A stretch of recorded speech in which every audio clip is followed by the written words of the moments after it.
Gimana? Menarik? Gimana Mbak? Menarik tadi? Kok kita jadi ketawa sih Kang? Ya, daripada kan ketawa salah satu cara untuk melampiaskan stres juga kan. Iya. Tapi menarik ya tadi pembahasan soal masalah Kang stres Ngone, ini. enggak. Halo gitu kayak yang itu Kang, kayak khusus anti mainstream. Anti mainstream. Silakan Mbak. Silakan untuk membuka segmen ini Mbak. Oke, kembali lagi bersama kami berdua di Radio MI, berbagi cerita dan berita untuk Indonesia lebih baik di Radio MI, Mata Indonesia. TV, matanya Indonesia. Ya itu tadi ya. Tadi pengaruh tadi sih Mbak. Pengaruh tadi. Harus memeluk diri sendiri kan, saya juga bingung tadi nih. Masih banyak banget yang di ini ya. Masa saya harus bilang I love you kepada diri sendiri kan jadi aneh Mbak gitu kan. Iya, kamu gemes deh gitu. Yang tadi kan harus bicara di cermin seperti itu kan. Terus yang tadi saya agak bingung pada saat tadi Mas Iwan bilang kita harus senyum pada setiap orang pada saat kita keluar. Iya kan, makasih gitu.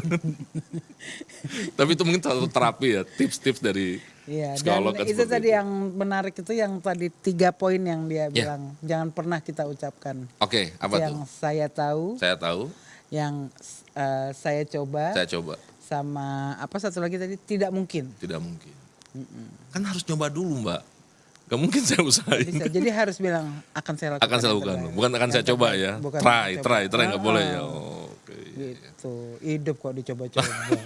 Kayak iklan aja Kang Ngone ini. Oke, gimana Mbak? Setelah tadi cukup terguncang dengan pernyataan tadi dari narasumber kita ya, dari tamu kita.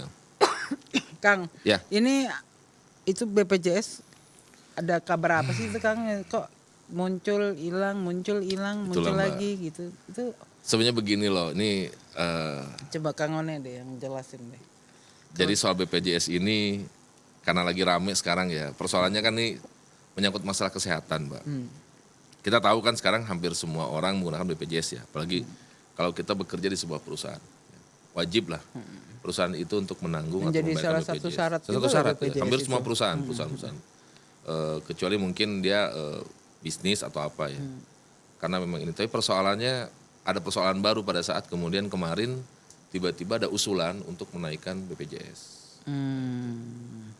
Iuran BPJS kesehatan ya, BPJS kesehatan. Karena sekarang juga kalau kita lihat bagaimana masyarakat juga masih banyak mengeluh soal pelayanan BPJS, terutama pada saat kalau misalnya di beberapa rumah sakit ada yang menolak juga Mbak. Gitu. Nah seperti itu. Nah masih emang banyak. Sih saya kasihan tuh kalau di rumah sakit betul, yang bagian BPJS tuh udah ramenya setengah mati, di tempatnya juga nggak nyaman gitu. Nah, kadang-kadang saya berpikir BPJS tuh kan bukan mereka minta tolong ya, tapi itu it's like kayak insurance kan, kayak asuransi kesehatan. Sebenarnya di luar negeri gitu. kan asuransi seperti itu terbiasa gitu loh. Cuma ya maksudnya kan ini memang ya susah sih mengurus ratusan juta penduduk Indonesia kan, apalagi diurus oleh sebuah lembaga namanya BPJS.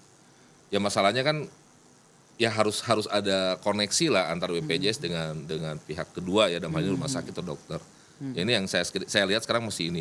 Nah masalahnya yang ramai sekarang kan masalah iuran Mbak. Kan tahu sendiri Pak, masa pandemi begini kan kalau naik sedikit emosi orang kan meletup Mbak. Ya kan? Tiba-tiba misalnya sebulan kita bayar 75.000 sebulan untuk iuran asuransi. Bagi saya sih itu biasa-biasa aja. Tapi bagaimana kalau orang yang mengalami pandemi, yang nggak punya duit, atau misalnya gajinya dipotong, udah gitu naikin dari 75 jadi 100.000, emosi lah. Nah itu mungkin sikap dari, maksud saya ini saran lah buat pemerintah maupun buat BPJS sendiri, ya Mbok tunggu dulu lah. Kita kan tahu semua kondisi bangsa ini kan, ya tidak hanya Indonesia ya, semua negara juga mengalami hal yang sama. Jangan membuat aturan-aturan yang membuat kemudian akhirnya merugikan masyarakat. Iya itu sih. Ini yang lagi viral sekarang. Sebagai mama sih sebenarnya agak ingin mempertanyakan tarif PLN itu sebenarnya gimana ya. Saya ngisi token yang biasanya buat seminggu gitu Kang, gitu kan maksudnya kita ketakar ya Kang ya, apalagi dengan keadaan seperti ini kan otomatis di rumah itu kita akan lebih berhemat kan, maksudnya dalam segala pemakaian ya. Betul. Tapi ini yang biasa saya pakai buat 1 minggu baru kita isi lagi, ini kadang 4 hari itu udah habis. Nah, ini yang menarik Mbak ya. Jadi beberapa saat yang lalu ya, mungkin berapa hari, berapa minggu yang lalu itu lagi viral banyak artis yang kemudian memposting soal masalah PLN. Kok biasanya saya bayar 10 juta tiba-tiba jadi 17 juta gitu loh. Ya artinya kan artis itu kan tidak terkena dampak pandemi ya. Atau saya nggak tahu. Dia komplain juga Mbak, komplain. Dan banyak, bukan hanya 1-2 artis, banyak artis yang komplain ke PLN karena kenaikannya sangat cukup signifikan ya. Itu 17 juta. Saya naik 50.000 aja saya Jadi ngomong-ngomong, menjerit. Mbak ini orang yang salah satu yang terkena dampak pandemi COVID atau bagaimana Mbak? Aku pikir kalau pandemi mah ini berdampak ke semuanya ya. Ke semuanya. Tapi saya termasuk yang lumayan kena sih gitu karena kebetulan suami bekerja di sektor informal ya. Iya. Jadi Salah satu yang terkena, bidang itu yang terkena dampak ini. jadi terasa sekali ya gitu bahwa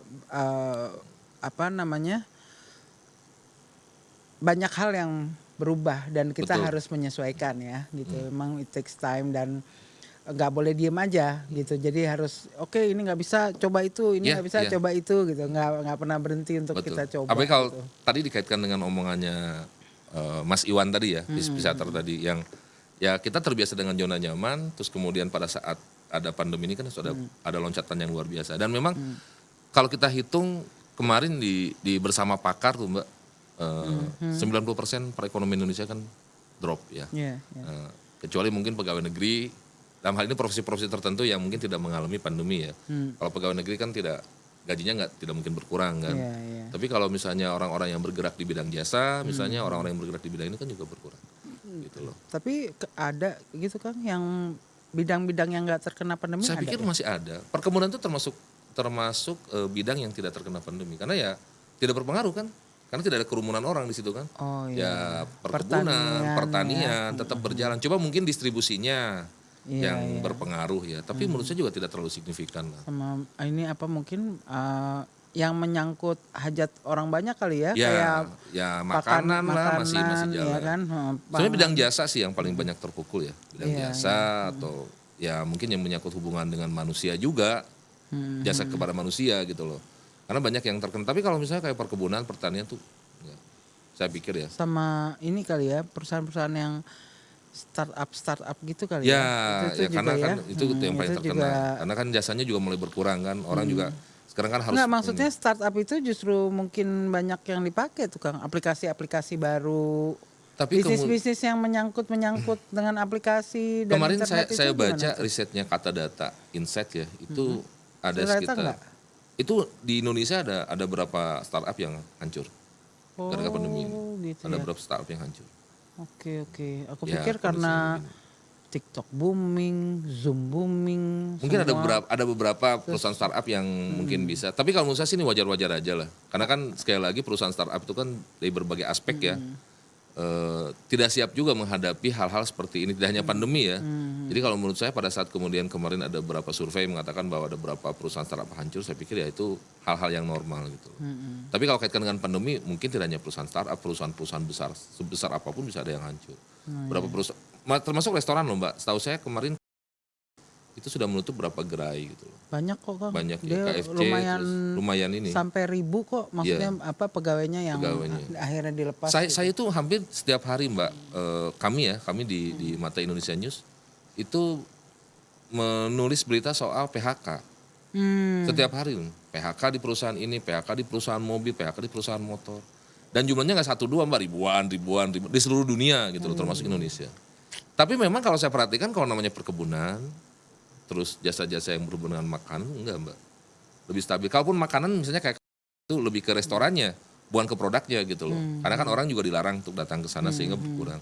Yang di PHK pun kebanyakan jasanya sih, hospitality-nya. Jadi ya itu ya Kang ya. Memang akhirnya profesi-profesi seperti Mas Iwan tadi ini sebagai psikolog ini memang yang harusnya diperlukan ya sosialisasi terus udah gitu. Mereka harus memberikan saran, memberikan nasihat gitu supaya orang ya yang mungkin terkena pandemi bisa bangkit lagi di keterpuruk. Oke, kalau gitu Mbak, sudah waktunya Mbak ya, kami berdua undur diri.